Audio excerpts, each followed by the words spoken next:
Bon, nous venons de faire une rencontre.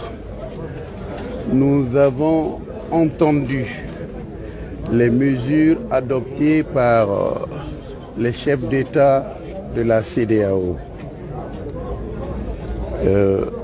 Nous avons bien compris l'importance de cette réaction pour notre pays. En réalité, il s'agit de nous mettre sous embargo. Mais nous disons aux responsables des États de la CEDEAO, les responsables politiques, les présidents, les chefs d'État, qu'ils doivent lire la Charte africaine des droits de l'homme et des peuples. Les peuples africains ont des droits. Et que le protocole additionnel du 21 décembre 2001 sur la bonne gouvernance et la démocratie vise plutôt à conforter une gouvernance dans l'intérêt des peuples et non contre les peuples. Dans la situation du Mali, la CEDEAO a été bien informée de toute la faillite du système politique, administratif et de gouvernance qu'il y avait sous M. Ibrahim Boubacar Keïta. Nous leur avons fait toucher du doigt que ce monsieur, bien que venant après Amadou Toumani Touré, dont la CEDEAO a acté et presque provoqué la démission, c'est la CEDEAO qui a dit à Tété de démissionner.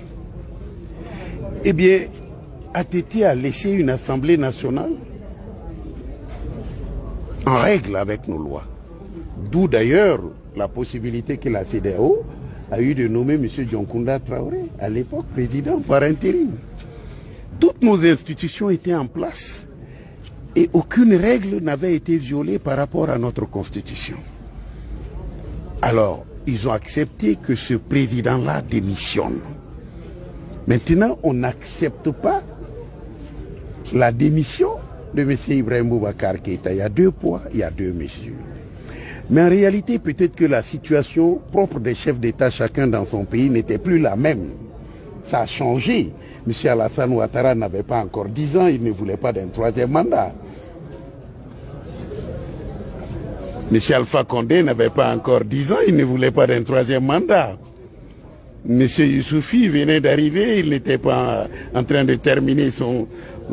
Bon, moi je vois qu'il y a comme, j'allais dire, une interprétation non pas téléologique des textes de la CEDEAO, mais une interprétation littérale, ce que nous appelons en droit l'interprétation la plus pauvre et la plus caractéristique de la restriction qu'on veut mettre dans l'interprétation et la compréhension des choses. Donc quand on dit cela, je voudrais dire que la CEDEAO n'a pas dans ses textes non plus aucune disposition de sanction des peuples. Pourquoi elle ne l'a pas? Parce que les peuples sont souverains. Les peuples sont souverains. Par contre, la CEDEAO a, en l'article 45 de ce protocole additionnel, la possibilité de sanctionner les gouvernements qui n'arrivent pas à faire la bonne gouvernance.